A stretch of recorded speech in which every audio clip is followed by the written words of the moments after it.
Well, if you could give us some clarification on the current status of legislation on that. I mean, at least as I understand it in Tanzania, if you've lived in that country for only 5 years, you automatically qualify for citizenship. What is the difference in looking at the conditions for refugees regarding this, Eveline?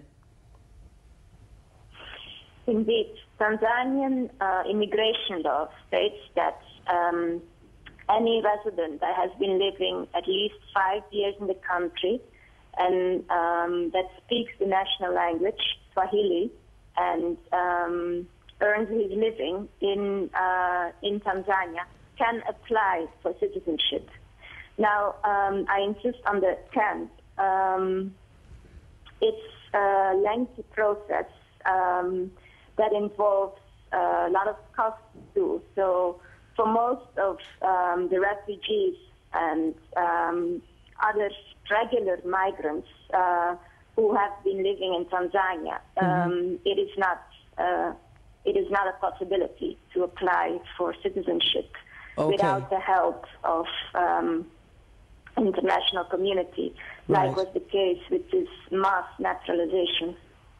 Okay. Well, I mean, I think for a lot of people, if I could come to you, Femi, for a lot of people, as Dennis was saying, we're really talking about similar or the same people, especially if they've lived in that area for the majority or the whole of their lives. So talking about this sense of African identity, if you like, it seems logical to me that the African Union would be taking a lead with advising the United Nations and other influential bodies about how to solve its own intercontinental refugee problem.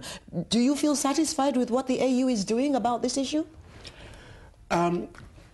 I would say that definitely the AU has been very active, even because when you look at the history of Burundi itself and where, you know, especially over the last 40 years, it's been one conflict or the other between the Hutus and the Tutsi, and obviously which now led to people leaving the country to neighboring countries like Rwanda, like Tanzania in this case.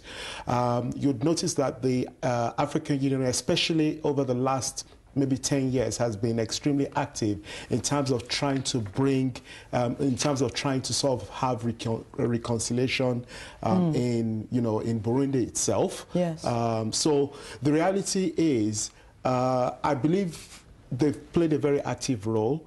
There's a lot more that they can do, and we've got to see things from the fact that, you know, Africa is one. There's a lot of similarities, like you've said, in terms of these various African countries, especially in terms of tribes. If you look at the Great Lakes region, for example, you know, most of the countries there, you know, at least there are similarities, for example, between Rwanda and Burundi.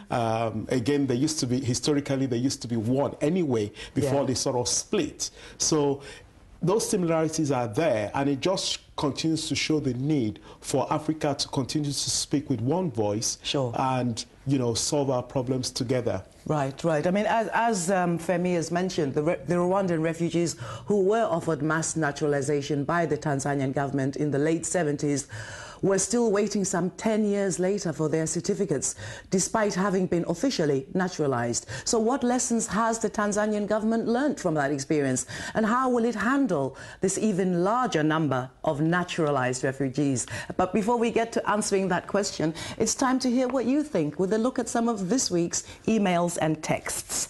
And we're going to start with an email, all referring primarily to South Africa, which we discussed last week. We have an email from Victor in Nigeria. He says, I must thank you for presenting this program, Africa Today, for Africans and the entire world. South Africans should be very careful about the way they handle issues that have to do with color and race. It might trigger off another political unrest in some part or the entire country and the whole of Africa. I attribute this to the recent killing of a white farmer in South Africa. And all the way from Canada, thank you for writing, Heather. Heather Dickinson. Living in Canada, I find it hard to find updates on life on the African continent, especially from truly African sources. I check your website frequently and enjoy the various opinions. Thank you. Thank you.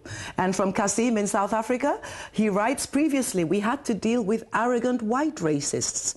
Now we have to deal with arrogant black racists. One extreme to another. Where is the democracy? And moving on to texts, this issue really got people's minds thinking. It's controversial, and John from Saudi Arabia, he's a South African living in Saudi Arabia, he wrote a text to say there is still a lot of racism in South Africa, but it's under the carpet.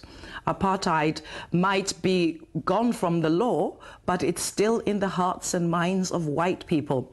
Eugene died the way he lived. I have experienced racism myself.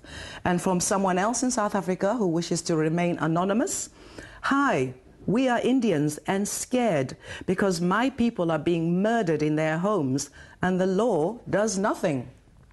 Well, that's very pointed opinions there. Please keep them coming on. And if you would like to respond to what you've just heard from other people, email africa@presstv.co.uk, or you can text +44 7800 008086. And another way of sharing your thoughts on Africa Today is by joining our Facebook fan page, which is at Africa Today, Press TV London. And moving on to today's discussions, some analysts have expressed concern about the Tanzanian government's portrayal of their recent decision on refugee naturalization. Tanzania has got its own challenges, of course, and perhaps the excitement about this decision could be premature. Here's Kofi Asamoah with a look at some of the challenges facing the Tanzanian government. Tanzania still remains one of the poorest countries in the world with a population of about 44 million. The country has been plagued by internal corruption scandals. In 2001, a controversial deal to sell military air traffic control system for a country with no air force from BAE Systems, the British-based organization, was branded a waste of money by critics.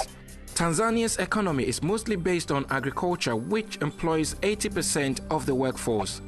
It boasts of vast amounts of natural resources and some of the world's famous tourist sites.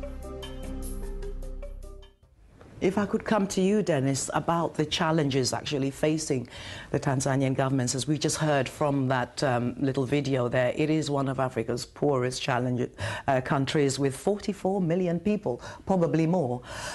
Now, earlier on we said that many Burundian refugees living in Tanzania fled Burundi in the 90s, and therefore they're not being considered eligible within this. Before we get into how the government will deal with it, what do you think will happen to those refugees from the 1990s?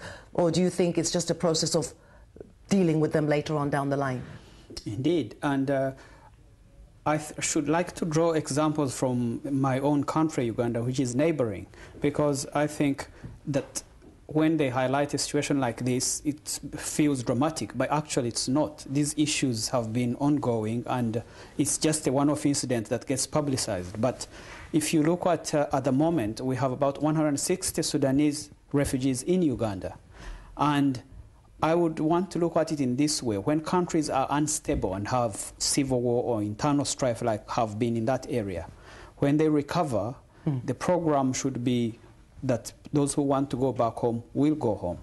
In my own view, I would think that those who haven't gone home and are already settled there should be naturalized naturally. Right, so right. The sooner they break down these limitations on how long they have to be, I think the better. Yeah. Because to me, it does not make a lot of sense for you to have lived in a country 40 years and then you celebrate being allowed to live in that country more. So exactly.